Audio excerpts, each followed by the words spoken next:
Chapter 13. Penny, ano bang klaseng tanong iyan? Saad niya sa asawa matapos marinig ang tanong nito na pinamimili siya nito kung ito ba o si Jackie.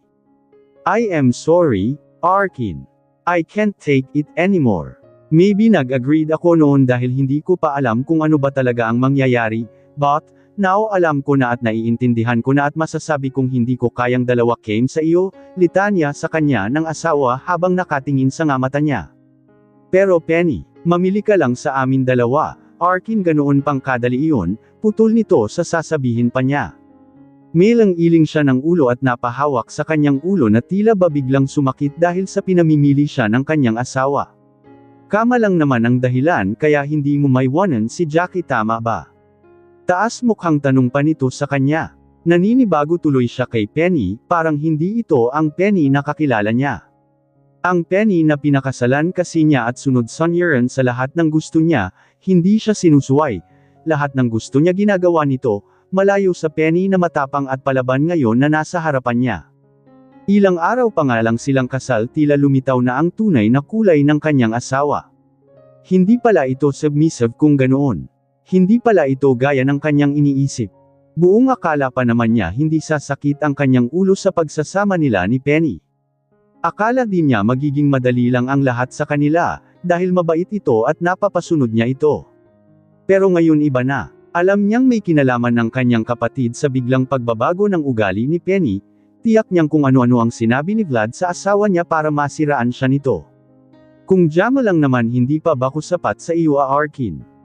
Tanong nito sa kanya. Hindi pa nga niya nasagot ang unang tanong nito dahil hindi niya alam ang kanyang isasagot na sundan pa nito ng tanong na mahirap din sagutin. Ano pa ba ang hindi ko kayang gawin na kaya ni Jackie? Tanong pa nito. Penny, tawag niya sa asawa at humakbang palapit rito para sana hawakan ito, pero umiwas sa kanya ang asawa. Don't touch me, Arkin, until hindi ka pa nakakapili sa aming dalawa no Jackie, mariing saad nito sa kanya. Kung si Jackie ang pipiliin mo tatanggapin ko, Arkin. Maghihiwalay tayo sa tamang panahon, pero hindi na tayo magsasama pa sa iisang bubong sa oras na piliin mo si Jackie. Paninindigan ko pa rin ang pagpapakasal ko sa iyo dahil sa mga magulang ko, pero hindi na tayo magsisiping pa, litanya nito sa kanya. Napalunok siya, ang part na hindi na sila magsisiping pa ng asawa ang kinabahala niya. Parang hindi na niya kayang hindi kasiping ang asawa ngayon. Last night was the best night for him, dahil magkatabi na sila ng asawa sa iisang kama at 2 beses niya itong inangkin, napakasaya ng pakiramdam niya at aaminin niyang noon pa lang siya naging masaya ng ganon sa buong buhay niya. Isama pang nasundan pa iyon kaninang umaga nang sabay silang maligo ng asawa at magpaligaya muli bago sila umalis ng kondo. Buong akala nga niya tuloy-tuloy na ang ganoong kaligayahan sa kanila ng asawa, hindi naman niya akalain na hanggang ngayong araw lang pala ang bisa ng happy moments nilang Leon bilang mag-asawa at dahil iyon sa kapatid niya, dahil sa panunulsol ni Vlad kay Penny, although may kasalanan din naman siya. Sadyang mas malaki lang ang kasalanan ni Vlad dahil nagsumbong ito sa asawa niya. Kung ako ang pipiliin mo at tuluyan mo nang hihiwalayin si Jackie, mananatili ako rito sa bahay mo, magpapatuloy ang pagsasama natin sa iisang bubong bilang tunay na mag-asawa. Pero may pagbabago na, litanya pa rin nito at pumukaw sa kanya ang huling sinabi nito. Napakunot ang kanyang noo. Anong pagbabago? He asked. Hindi mo ko pwedeng angkinin without my consent, Arkin. Hindi mo pwedeng sabihin sa akin may obligasyon ako sa iyo.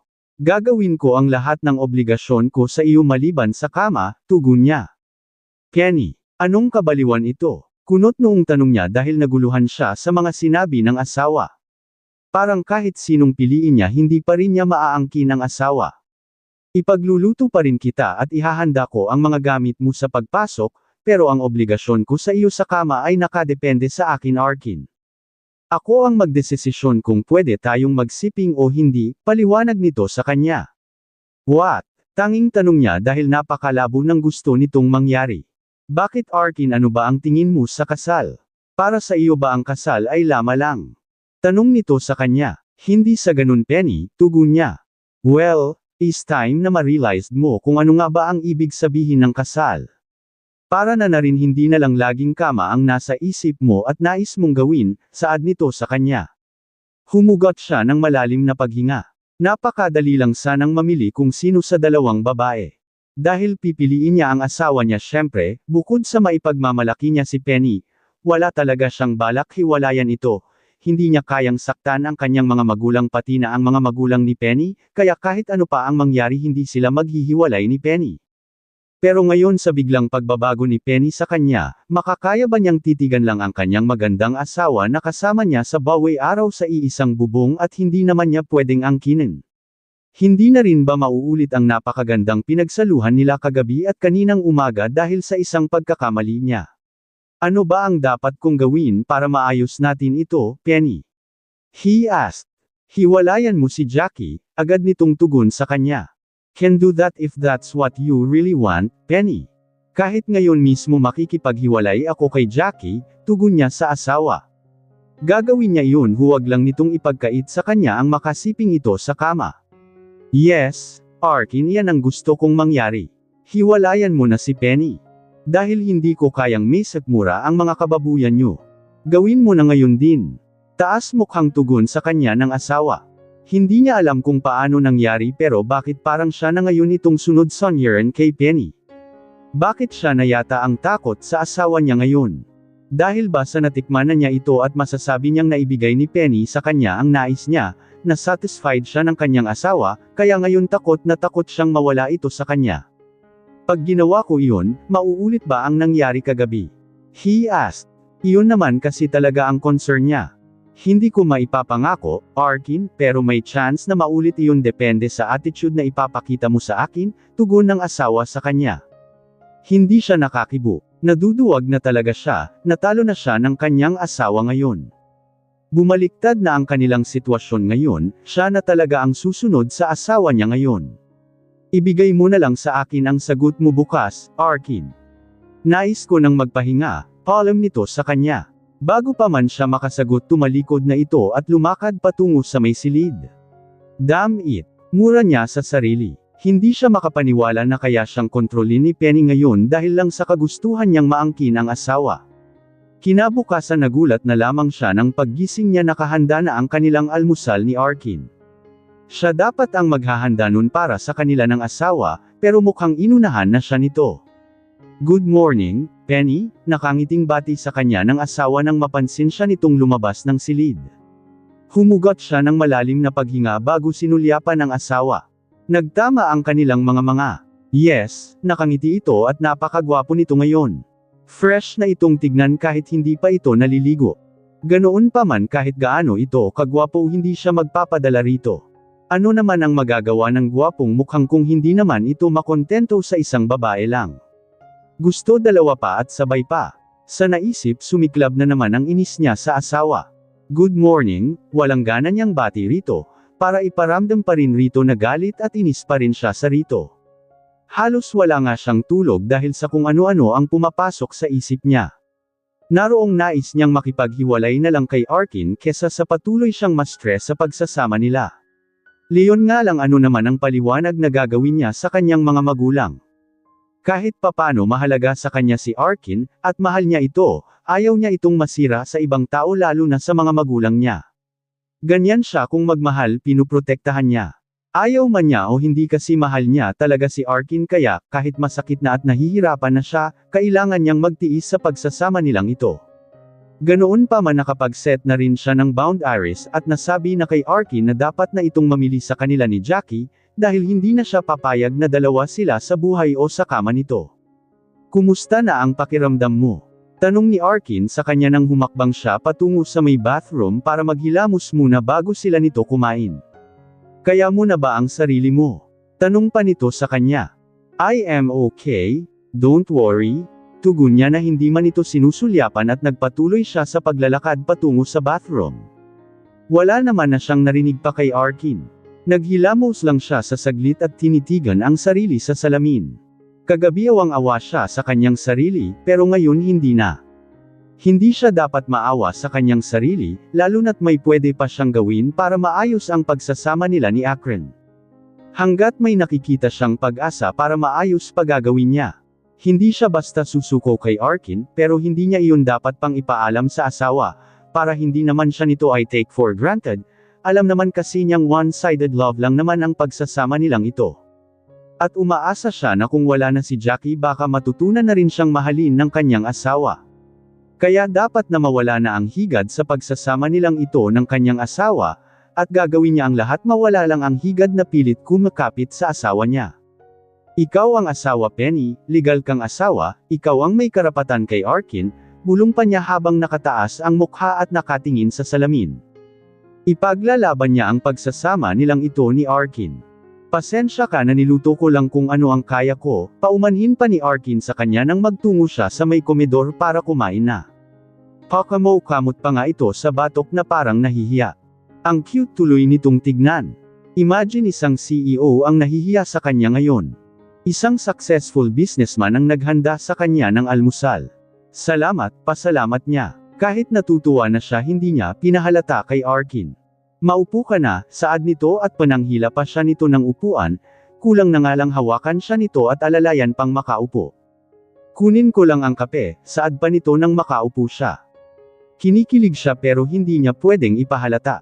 Toast bread, egg, hotdog, bacon and coffee ang inihanda ni Arkin para sa kanila. Para sa kanya ito na ang the best breakfast, dahil ito mismo ang naghanda para sa kanya. About sa napag-usapan natin kagabi, simula ni Arkin habang kumakain sila. Sinulyapan niya ito saglit at muling bumalik sa pagkain ng atensyon niya. May sagot na ko sa pagpapapili mo sa akin sa iyo at kay Jackie, saad pa nito. Hindi siya kumibo, hinihintay nito ang susunod nitong sasabihin sa kanya. Humigpit pa nga ang hawak niya sa kubyertos at nagdarasal na sana siya ang piliin ng asawa. I was wrong. Sa simula pa lang mali na ko, Penny, and I hope you understand, saad nito. Medyo naguluhan siya at kinabahan sa sinabi nito. Bumilis ang tibok ng kanyang puso. Kumakabog ang kanyang dibdib. Naroon ang takot sa susunod nitong sasabihin.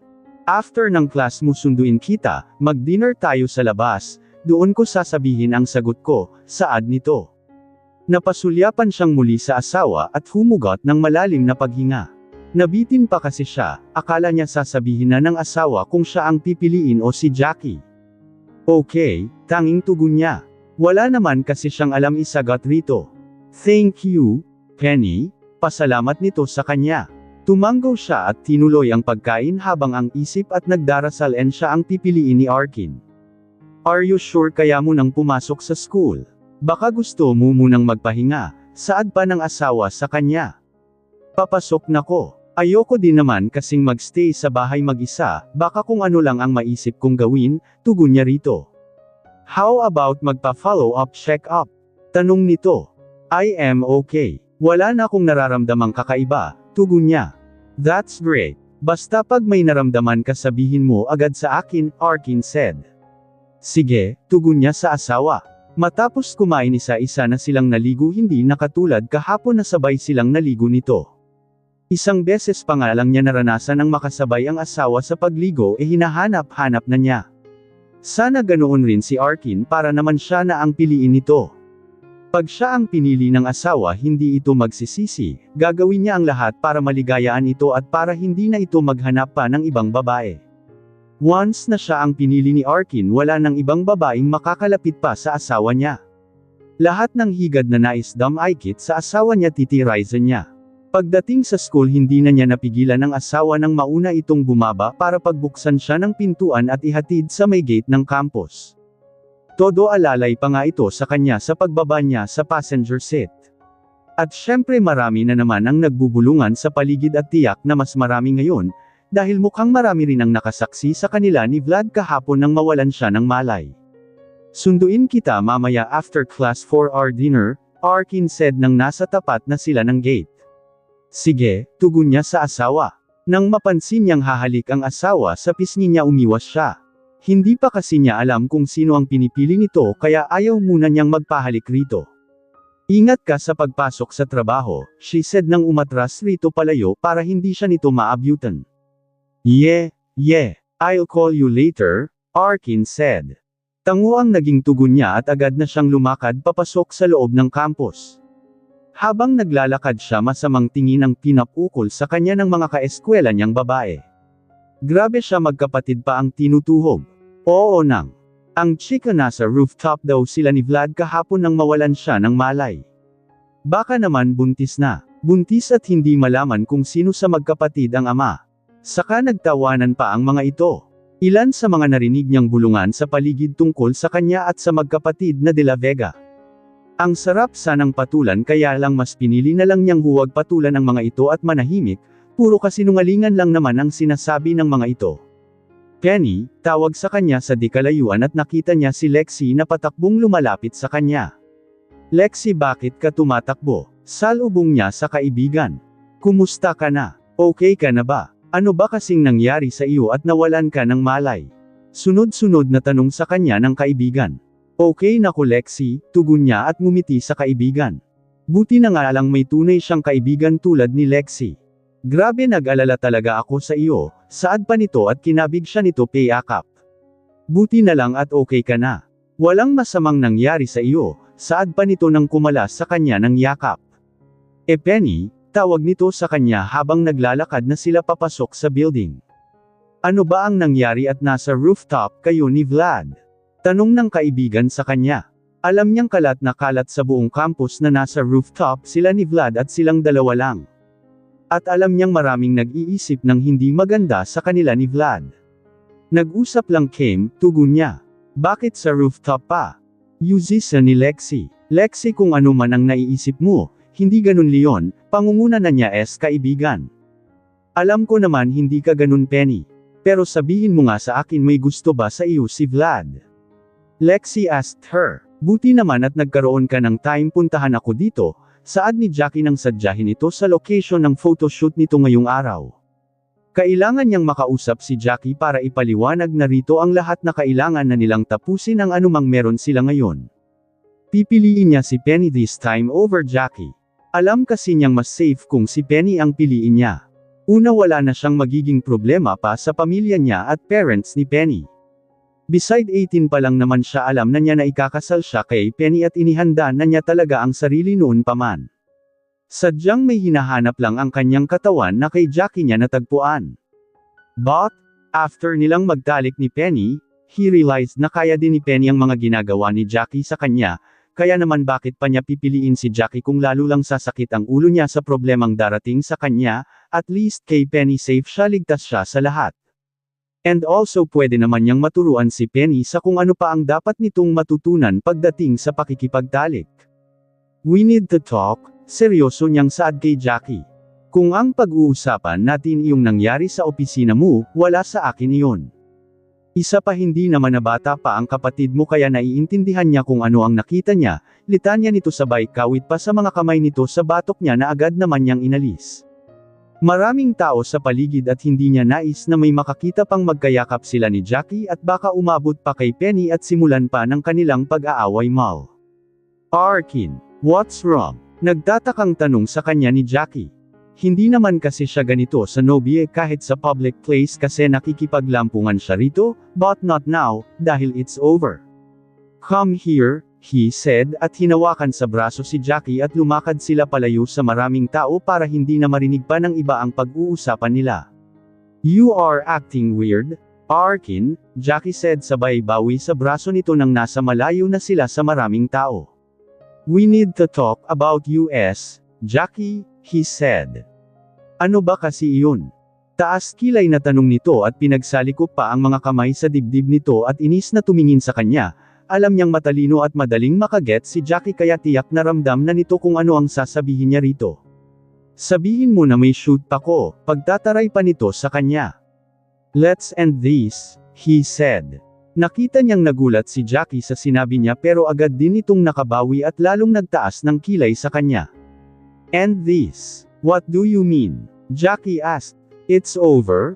Tapusin na natin kung ano man meron sa atin, tugon niya. Why? Anong dahilan? Tanong nito. I have my personal reasons, he answered. Nakita niyang humugot ng malalim na paghinga si Jackie habang nakatingin sa kanya. So ganoon lang iyon. Ayaw mo na kaya ka nakikipaghiwalay? Jackie asked. Yes, Jackie, and I hope you understand, he answered. Fine, Arkin. Hindi lang naman ikaw ang lalaki sa mundo. Beside, alam mo naman kung sino ako. Maraming nakaabang sa akin dyan, naghihintay lang ng tamang opportunity para malapitan ako, litanya nito sa kanya. Tango ang kanyang naging tugon sa dalaga. Alam naman niyang hindi ito mababakante kahit mawala na siya sa buhay nito. Ito ang tandahan mo, Arkin, huwag kang umasa na babalikan pa kita after you dump me. Pagbabante pa nito sa kanya. At kung babae ang dahilan ng pakikipaghiwalay mo sa akin, I will find her and teach her a lesson, mariing saad pa nito sa kanya. Napakunot ang noo niya. Nais niyang magsalita na huwag na nitong pakialaman pa ang bago niya, dahil wala na rin namang magbabago pa. Pero pinili niyang manahimik na muna at magpanggap na walang ibang babaeng involved, hindi rin niya gugustuhin na guluhin pa ni Jackie ang asawa niya. Masyado naman siyang malupit kay Penny kung pati sa gulo nila ni Jackie madamay pa ito. Isama pang tahimik lang si Penny at tiyak na hindi ito sanay sa kung anumang pakikipag-away o eskandalo. Tignan ko lang, Arkin, kung hindi ka magsisi sa hall. Saad pa nito sabay tulak nito sa dibdib niya at mabilis na itong lumakad palayo sa kanya. Hindi na niya ito hinabol pa. Wala na rin naman siyang sasabihin pa rito, tapos na rin naman sila, nasabi na niya ang nais niya at iyon na iyon. Tapos na sila ni Jackie, ang kailangan niyang gawin ngayon ay ayusin ang pagsasama nila ni Penny. Agad na rin siyang umalis sa lugar na iyon matapos makausap si Jackie para bumalik na sa opisina at magtrabaho muna. Naiutos na rin niya sa secretary niya kanina na magpa-reserve ito sa restaurant at bumili ng magandang bouquet ng bulaklak. Alam niyang may pagkukulang siya sa pagsasama nila ni Penny kaya dapat lang na bumawi muna siya sa asawa. At isang romantic dinner date ang kanyang naisip para naman makabawi sa asawa. Pagdating ng hapon, maaga siyang umalis ng opisina para magtungo na sa campus ni Penny at sunduin na ito.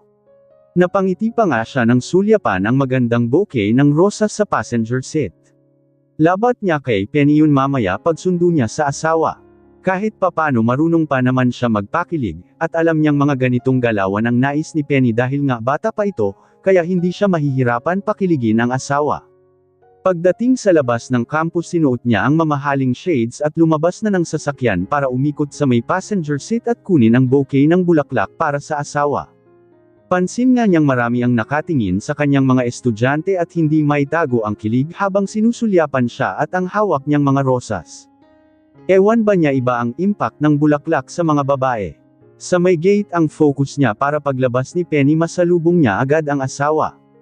Hindi na lang pinapansin ang mga tumitingin at nagpapansin sa kanyang mga babae. Habang naghihintay kay Penny, namataan niya si Vlad. Nilapitan siya ng kapatid.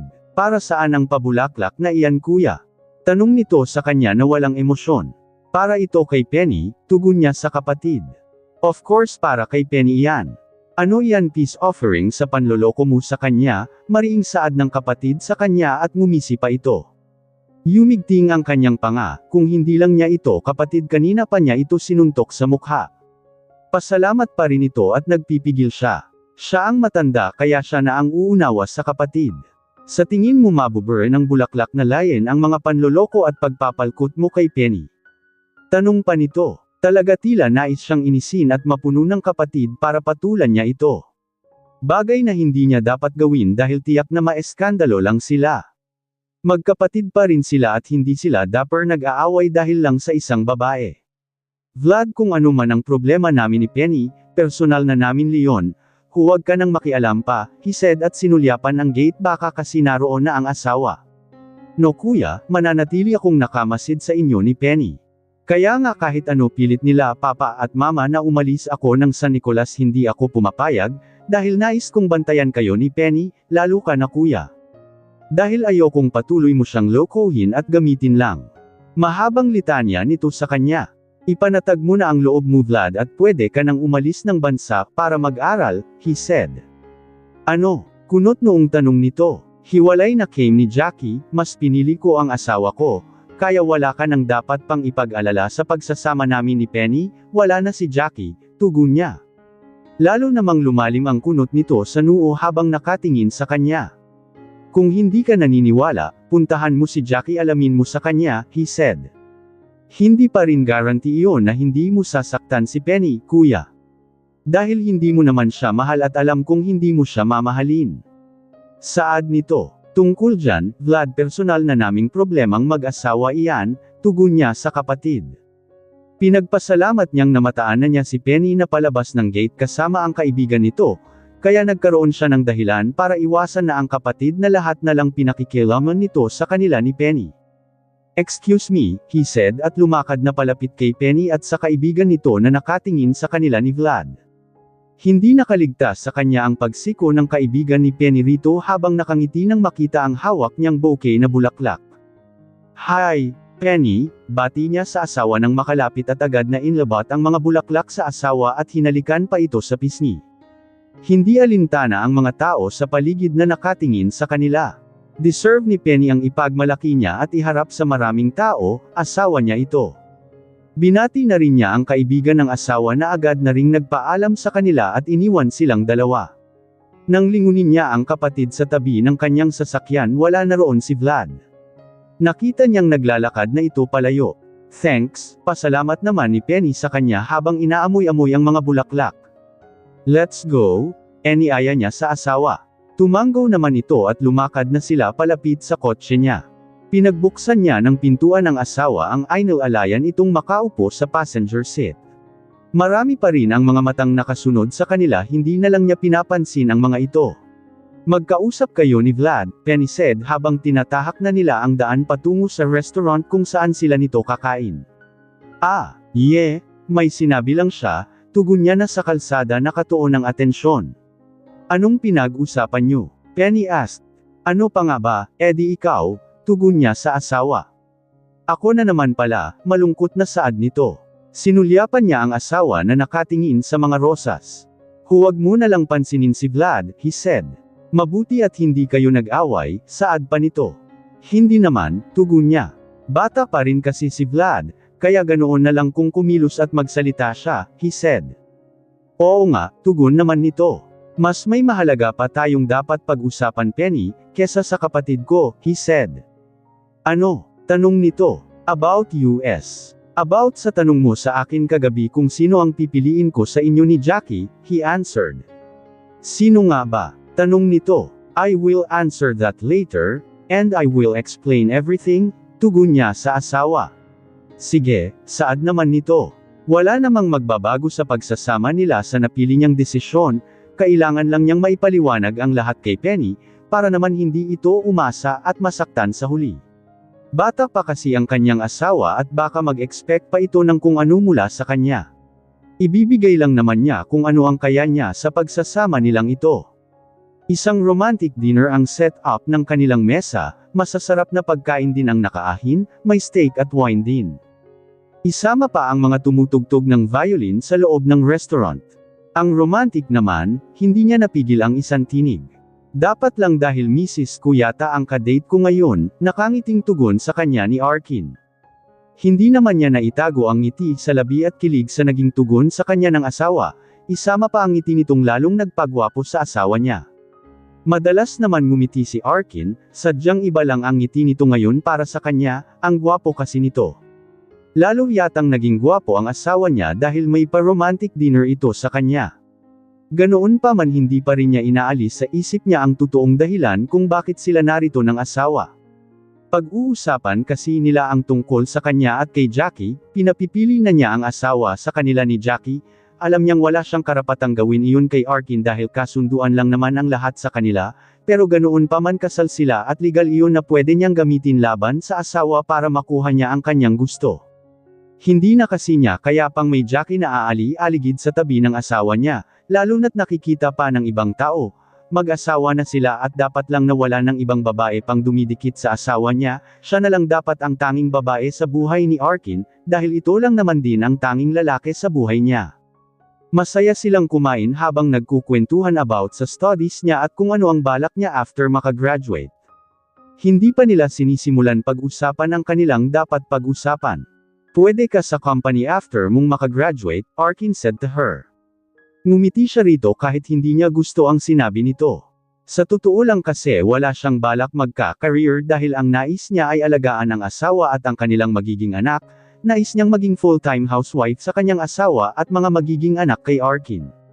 Isa pa bilyonaryo naman ang kanyang asawa kaya hindi na niya kailangan pang magtrabaho kaya siyang buhayin ni Arkin kahit nga 10 pa ang kanilang maging anak, kayang-kaya ni Arkin.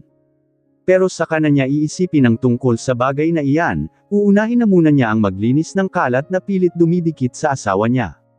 Pagkatapos niyang makapaglinis pwede na niyang simulan ang pagbuo ng pamilya kasama si Arkin, para naman wala na talagang kawala sa kanya ang asawa. Natitiyak niyang kung magkakaanak sila ni Arkin hindi na sila nito maghihiwalay pa, dahil isang pamilya na sila. Mangyayari iyon soon. Kung iyan ang gusto mo, why not? Arkin, hindi naman ako maislan pagdating sa trabaho, tugon niya at hinayla ang wine glass para uminom. Yeah, at least may makakatulong ako sa kumpanya, saad nito. Mas gusto mo ba sa babae ang isang career woman kesa sa housewife? She asked. Nilakasan na niya ang kanyang loob para may idea na rin siya, at makapagplano na ng maigi. Well, sa generation natin ngayon mas marami na ang mga babaeng nakikipagsabayan sa career ng kanilang asawa at wala akong nakikitang masama roon, tugon nito sa kanya. How about sa housewife? She asked. Sa nakikita ko sa iyo Penny, may boboring ka lang kung sa bahay ka lang maghapon at walang gagawin kundi hintayin ako makauwi, tugon nito. Hindi lang naman ikaw ang aasikasuhin ko syempre, in the future magkakaroon naman tayo ng mga anak. Lakas loob niyang saad rito at nilagok ang laman ng kanyang wine glass. Hindi nakaligtas sa kanya ang pag-iling ng ulo ni Arkin at hindi pagtugon, halata niyang hindi nito nais na magkaroon sila nito ng anak. Well, kahit ayaw nito magagawan pa rin niya iyon ng paraan. Anyway, let's proceed sa dapat nating pag-usapan, pang-iiba nito ng usapan. Yes, please, tugon niya at ito na mismo ang naglagay pa ng wine sa wine glass niya. Pansin nga niyang nakakarami siya ng inom, huwag na lang sana siyang malasing dahil baka hindi na siya makalakad ng tuwid mamaya. About you and Jackie, simulan nito. Nagtaas siya ng mukha at umayos ng upo habang hindi inaalis ang tingin sa mga mata ng asawa. To be honest, nakipagkita ako kay Jackie kanina bago ako nagtungo sa school mo, Arkin said to her. Kumunot ang noo niya sa sinabi nito. Bakit? Tanong niya. Tinapos ko na ang lahat sa amin, tugon nito agad sa kanya. Napahugot siya ng malalim na paghinga. Kumabog pa ang kanyang dibdib na takot kasi siya na baka sabihin nito na si Jackie pa rin ang pinipili nito. You mean, ako ang pinipili mo? She asked. Tumango si Arkin sa kanya. Yes, Penny. Of course ikaw ang pipiliin ko dahil I married you. Dala mo ang apelido ko. Asawa na kita anuman ang dahilan ng pagpapakasal natin, tugon nito sa kanya sabay dampot sa wine glass nito para uminom. Napalunok siya habang nakasunod ng tingin sa asawa niya. Abnormal pa rin ang tibok ng kanyang dibdib, ganoon pa man pinipilit niyang kumilos ng normal. Tapos na kami ni Jackie, wala na si Jackie sa buhay ko. Ikaw na lang Penny ang nag-iisang babae sa buhay ko ngayon, at wala na kong balak pang tumingin sa iba, saad pa nito sa kanya. Dapat lang naman na siya lang ang babae sa buhay nito, dapat nga noo pa di sana hindi na sila nagkagulo pa. At dahil doon Penny, you need to do anything I want, dagdag pa nito. Kunot lang sa noo ang naging tugon niya. Hindi kasi niya malaman kung ano ang sasabihin.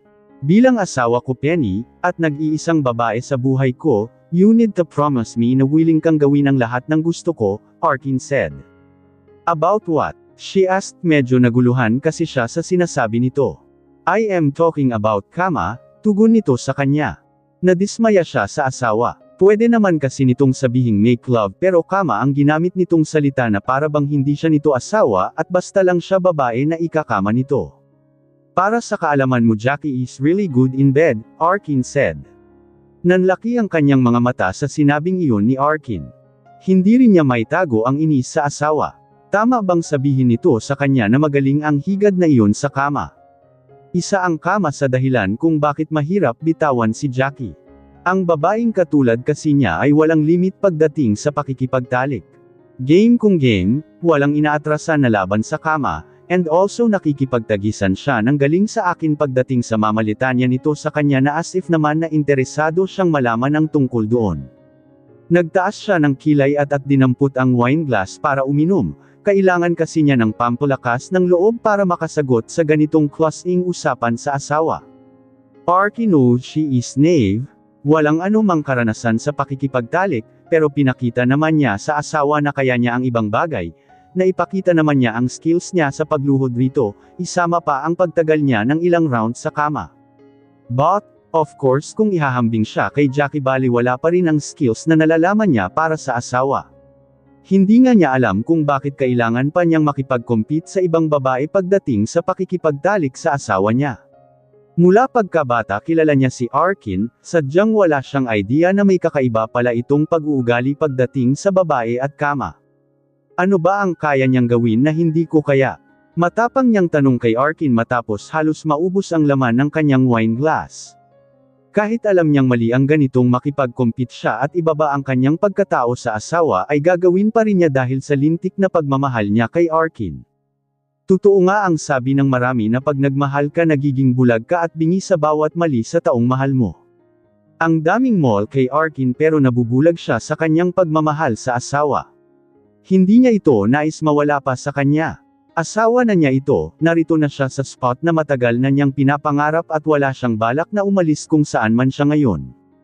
Ipagpapatuloy niya ang pakikipaglaban sa ngalan ng pagmamahal niya sa asawa. Marami pa Penny. But, I know you are willing to learn, Arkin said with smirk. Kung hindi lang talaga niya mahal si Arkin iisipin niyang kakaiba ito, pero dahil mahal niya ito normal lang para sa kanya ang kinikilos nito dahil lalaki ito. Kung ako ang pinili mo Arkin, makakaasa kang hindi ka mabibigo sa pagpili mo sa akin.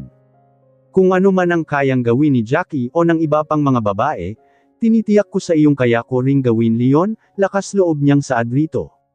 Asawa siya alam niyang hindi siya dapat magpakababo ng ganito, pero ano bang magagawa niya, natatakot siyang mawala sa kanya si Arkin.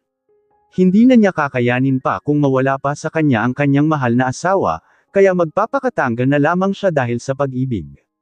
Ikaw ang pinipili ko Penny, tugon niya sa asawa at ngumiti rito. Kung ganun wala ng ibang babae pa Arkin, maipapangako mo ba sa akin iyon? Penny asked him. Yes, Penny wala ng ibang babae pa. Ikaw lang, tugon niya sa asawa. Mahirap ang hinihiling ng asawa sa kanya pero gagawin niya para hindi ito mawala sa kanya. Sa ngayon kasi kailangan pa niya si Penny, marami pa siyang nais gawin sa asawa niya, nais pa niya itong makalaro sa kama, kaya mananatili ito muna ang babae sa buhay niya. Ikaw lang Penny, as long as kaya mong gawin ang lahat ng gusto ko at kaya mong ibigay ang lahat ng pangangailangan ko pagdating sa kama, he also said. Kama, ulit nito sa huling sinabi niya rito. Iyan na lang ba ang tanging mahalaga sa iyo Arkin? Penny asked, what do you mean? Kunot noong tanong niya rito. Well, wala na kasi akong ibang narinig pa sa iyo kundi kama, pakikipagtalik at kung ano-ano pang related sa kama, Penny said sabay iling ng ulo. Iyon lang ba ang mahalaga sa pagsasamang ito Arkin? Penny asked him habang nakatingin ng diretsyo sa mga mata niya. Ngayon lang din niya nakitang seryoso ang mukha ni Penny. May nasabi ba siyang hindi maganda? Penny, tawag niya sa asawa. Alam mo naman na pinagkasundo lang tayo ng mga magulang natin. Kapwa tayo walang damdamin sa isa't isa at mukhang hindi naman tayo mahuhulog sa isa't isa pagdating ng panahon. And after what we shared sa Baguio I realized kung saan tayo compatible, paliwanag niya sa asawa. Saan tayo compatible? Penny asked. Sa kama, agad niyang tugon sa asawa. Hindi nakaligtas sa kanya ang paghugot nito ng malalim na paghinga. Nagsasabi lang naman siya ng totoo rito, sinasabi lang niya kung ano ang naging obserbasyon niya sa naging pagsasama nila at sa kama naman sila talaga nag-click ng asawa, kaya iyon na dapat ang i-manage nila ng maayos ngayon para naman may kulay pa rin ang pagsasama nilang ito, lalo na't wala namang love na involved at never magkakaroon, dahil wala siyang balak ma-in-love kay Penny o kahit na kanino pang babae. Para sa kanya masyadong komplikado ang love at hindi siya naniniwala na nag-e-exist ang sinasabing love ng marami na halos magpabaliw na sa maraming tao. Dahil ba ako ang pinili mo hindi na ko pwedeng tumanggi sa layo sa kama? Panipi. Tanong nito sa kanya. Ngumisi siya kanina lang parang determinado itong gawin ang lahat para sa kanya, pero ngayon parang iba na ang ihip ng hangin. Yes, Penny. Hindi ka naman na bata para laging ipaalala sa iyo ang obligasyon mo bilang asawa ko, tugon niya sa asawa. What if tumanggi ako? Penny asked. Why? Anong dahilan at tumatanggi ka? Balik tanong niya sa asawa. Well, ayokong trituhin mo kong slave Akron, mariing saad sa kanya ni Penny. Hindi siya agad nakakibo sa salitang ginamit nito sa kanya. Hindi rin kasi niya naisip na ganoong salita ang gagamitin nito sa pinag-uusapan nila.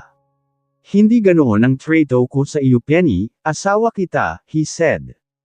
Kung ganoon may karapatan akong tanggihan ka Arkin, Penny said. Bakit mo naman ako tatanggihan? Tanong niya sa asawa. Sa mga nangyari kasi sa kanila ni Penny alam niyang gusto ng asawa ang mga pinagsaluhan nila, kaya wala itong dahilan para tanggihan siya nito sa kama. Nakita niya kung gaano ka-submissive sa kanya ang asawa. Dahil hindi ako isang parausan lamang Arkin, asawa mo ko. Baka nakakalimutan mo pinakasalan mo ko. Ano man ang dahilan ng pagpapakasal natin asawa mo pa rin ako na kailangan mong irespeto, mariing saad nito sa kanya. Hindi siya nakakibo na natiling nakatingin sa mga mata ni Penny. Hindi niya maintindihan ang asawa kanina lang parang okay na ang kanilang usapan, na para bang sangayon na ito sa anumang nais niya, tapos ngayon kung ano-ano na naman ang sinasabi nito sa kanya. Penny nakipaghiwalay na ko kay Jackie, he said. Dahil iyon naman ang dapat Arkin, dahil hindi ka na malaya, may asawa ka na, agad nitong tugon sa kanya. Pero bago pa man tayo nagpakasal sinabi ko na sa iyo ang lahat at nag-agreed ka Penny. So, you can't nag-agreed man ako noon, dahil iyon sa wala akong idea sa mga extracurriculum mo, putol nito sa sasabihin pa sana niya rito. So, what do you mean Penny? He asked. Hindi niya inaasahan ang pinapakitang ugali sa kanya ng asawa ngayon. Katulad na lang kagabi ng matapang siya naitinvi papilan kung ito ba o si Jackie. Kilala niyang demure, tahimik, mabait at masunurin si Penny, pero sa bawat araw na magkasama sila ng asawa unti-unti na niya itong nakikilala ang buong akala nga niya mapapasunod niya ang asawa, at mukhang nagkamali siya ng pagkakakilala sa asawa. Ang gusto ko sa pagsasama itong pareho tayong may boses Arkin. Pareho tayong pwedeng masunod sa mga gusto natin. Hindi yung ikaw lang ang nasusunod, ang gusto mo lang ang laging masusunod, litanya sa kanya ng asawa. Alam naman niya ang bagay na iyon, sadyang nais lang niya siya ang masunod sa kanila ni Penny, dahil siya ang lalaki kaya dapat lang na ang gusto niya ang masunod. Humugot siya ng malalim na paghinga. Sa ngayon kailangan niyang sumunod sa asawa, dahil kung hindi tiyak na pahihirapan siya nito pagdating sa pakikipagtalik, tiyak na titiisin siya ng asawa. Wala siyang planong sumakit ang kanyang puson sa ganitong edad niya lalo na't alam niyang maraming babae sa paligid ang handang sumiping at paligayain siya. Pwede ba ang gusto ko Arkin? Penny asked him matapos ang mahabang sandaling pananahimik niya. Muli siyang humugot ng malalim na paghinga at nagbuga ng hangin. Sa edad na 80 ni Penny, mukhang hindi na ito madaling mabola, mukhang hindi na madadala sa pagbulaklak at romantic dinner ang kanyang asawa.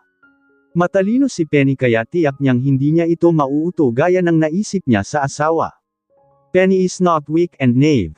Penny is smart and strong young lady, hindi ito basta-basta nagpapasakop. Yes, Penny, you are right, he said sabay tango sa asawa. Bahagya itong ngumiti, marahil inaakala nito na panalo na ito, nasusunod na siya sa bawat sabihin nito. Kahit anong talino at tuso nito alam pa rin niya kung ano ang kahinaan ng isang babae lalo na si Penny, walang masama kung hayaan niyang mahulog sa kanya ang loob ni Penny, hindi naman masama kung pa-in love niya sa kanya ang kanyang asawa. At pag nangyari iyon tiyak na siya na ang masusunod sa kanilang dalawa. Iyan muna ang goal niya ngayon ang ma-in love sa kanya ang kanyang asawa at alam niyang hindi siya mahihirapan sa bagay na iyon. Much better kung pareho tayong may say sa pagsasamang ito, at maganda rin na napag-uusapan natin ang lahat ng bagay bilang mag-asawa, para maiwasan ang hindi pagkakaintindihan, he said. Great, Penny said sabay tango.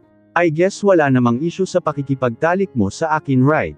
He asked. As long as hindi mo ko pipilitin Arkin at bibigyan mo ko ng karapatang tumanggi kung ayokong sipinin ka, Penny answered. Of course, sweetheart, he said sabay ngiti pa. Wala pang babaeng tumanggi sa kanya, at alam niyang hindi siya kayang tanggihan ng kanyang asawa, kaya wala siyang dapat ipag-alala pagdating sa pakikipagtalik sa asawa.